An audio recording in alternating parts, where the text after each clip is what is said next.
What's up, everybody? Danny and Athena here from geeksofdoom.com, and we have a retro review for you guys today. We're going to be talking about Willow, the 1988 action adventure fantasy film from Ron Howard, produced and the story done by George Lucas. To quote you, this is not a Star Wars. This is not a Star Wars. No, Yes. but it's definitely a movie that we both had fond memories of, and then last weekend when we were both kind of sick in bed, we decided to just rewatch it for fun.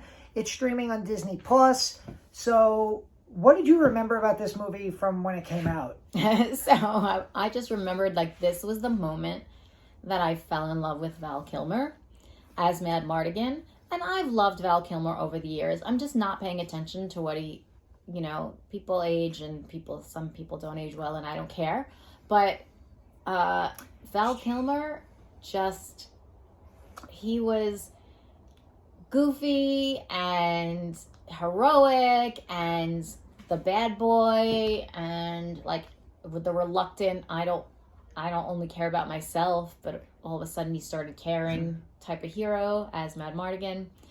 And that's what I must have watched it over and over again, because as we watched it last week, I was remembering lines even of like Willow's kids. Wow. Going dada, like whenever they would talk, or like I was just remembering lines and able to like quote some lines. I've seen this movie from beginning to end exactly 2 times. Once when I was 6 years old in the movie theater, and then once with you last week. So I didn't have those memories. I did remember, and I was petrified of, I remember as a kid, I had nightmares of those dog monsters. Oh, yeah. That like murdered the nanny that like helped the little baby princess escape at the beginning. Alora Dannon. Yes, and the evil queen sicks her like dog monsters on the nanny, and she ends up like pushing the baby out on a raft out, and then they just like swarm her and kill her. And I remember that freaked the hell out of me as a kid. It's funny, when you were telling me how much you loved Val Kilmer, my first thought was, Val Kilmer is such like what did he do? And then I looked up his career and I was like, holy crap, from like the mid 80s until probably the late 90s, he had a really good career. And she claims to love Val Kilmer, but she never saw Tombstone. I have to watch Tombstone next. Maybe we'll do a retro review of that. He's your Huckleberry. So Danny likes to give me fun facts about things as we watch movies sometimes. And he told me that George Lucas wrote this movie with Ron Howard in mind. With Warwick Davis in mind. Yes. Sorry.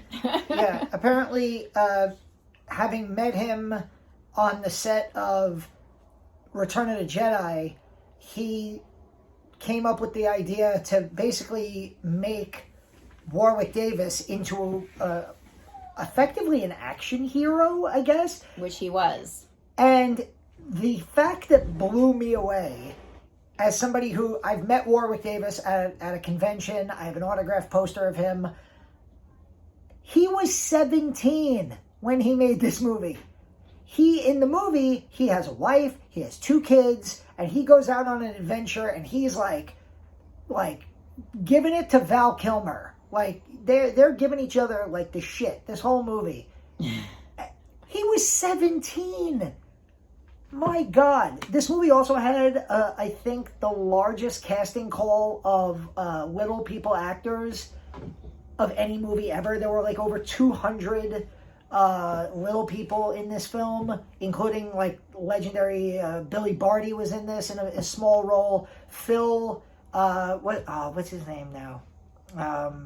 Tony Cox was in it, and you'll know Tony Cox because he was in the Bad Santa movies with, who plays Bad Santa in those? Billy Bob Thornton. Billy Bob Thornton. Phil, Peter. Who? Fondacaro?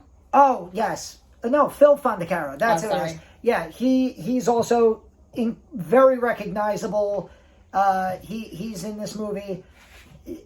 So many faces that like would go on. Kevin Pollak has a small role, one of his first roles. As one of the brownies, the tiny little men that run around. Who are very annoying. They are the annoying part of the film. Like, yes. I love this film from beginning to end. This is where Val Kilmer and Joanne Whaley fell in love and got married, and then they got divorced later on, but, like... I can see it from both of their perspectives, though. She was a smoke show in this movie.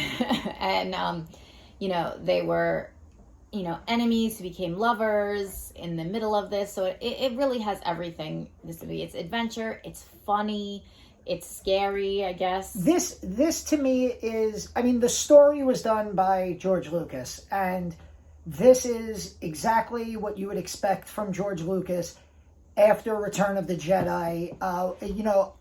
My introduction to Star Wars was actually the Ewok movies. That it was like Caravan of Courage, I think it was, and then it was Battle for Endor. I had those on taped off television.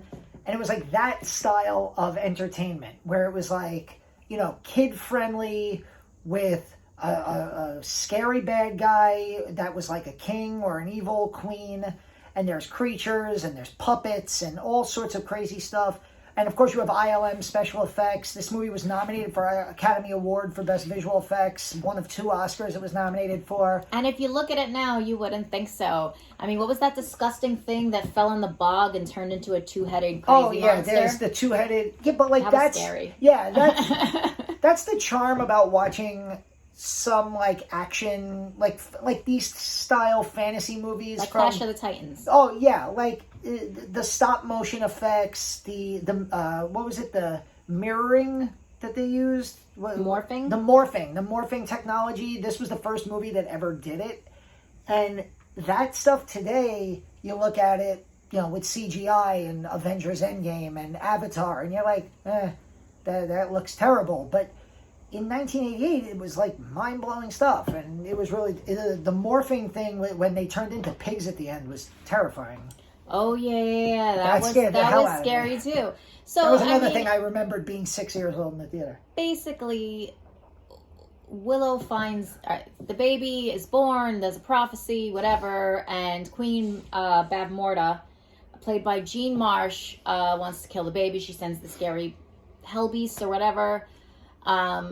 She's about to, do a sacrifice, and the midwife takes her away, pushes her in the stream, and Willow finds the baby. And then Billy Barty actually tells Willow, you have to protect her and save her and bring her to a Daikini family, which is what their word was for no idea. Tall people, I guess. George Lucas making stuff up again. Yeah, because she's the future princess. Well, Billy Barty didn't know this at the time, but the future princess of Tir Asleen. And Joanne Whaley played the evil queen's daughter, and she was evilly...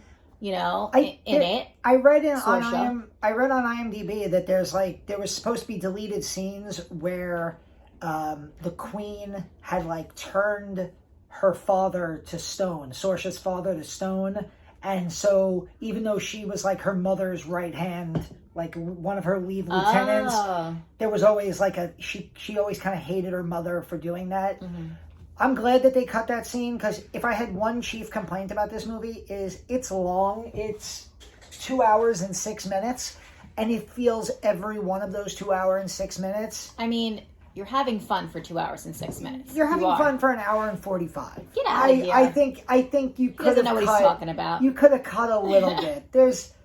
Willow does a magic. The magic show is important, but yeah. You could have. Willow is an amateur magician farmer, and it turns out the brownies are so annoying. You could have gotten rid of them. Shh, let me tell them.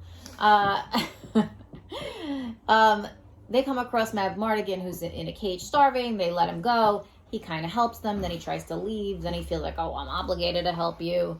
Then he dresses up like a woman at some point, and which is really funny. The most innocuous.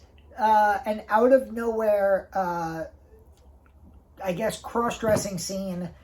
Maybe Willem Dafoe and Boondock Saints would fight him for that title. But yeah, it was just... But Val Kilmer had a charm. It's funny. I feel like all of his charm as an actor went out the window with Batman.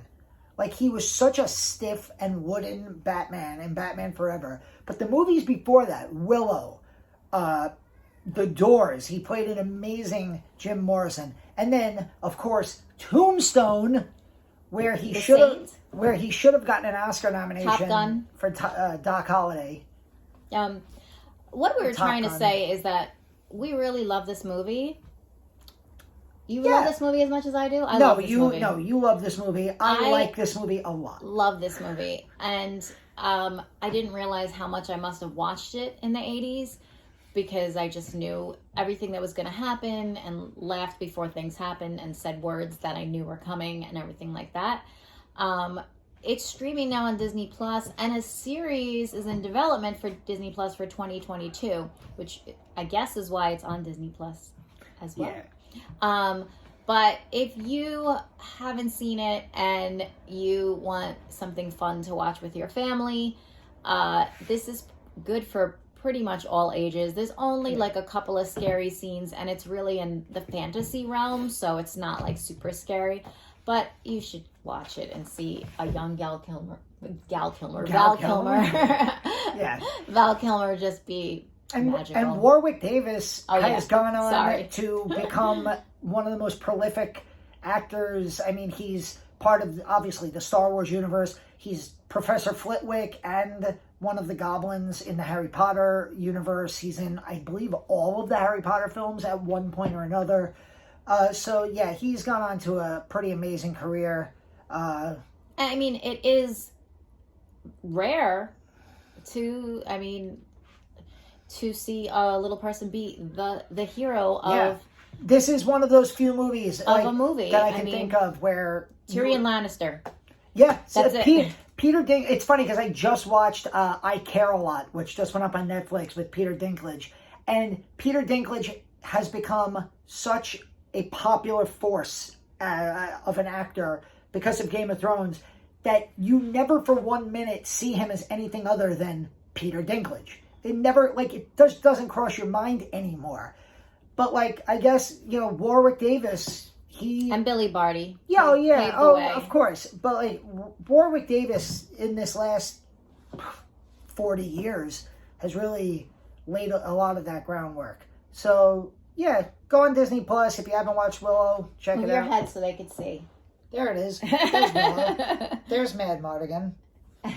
And Joanne Whaley, not yet Kilmer.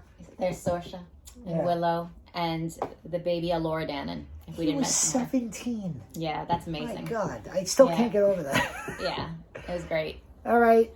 Thank you so much. Like and subscribe, and let us know if you like our recommendation of this very old movie. Yeah, and if you have any recommendations, throw them in the comments, and maybe we'll check those out too. Yes, definitely. Or rewatch them. Thank you. Later.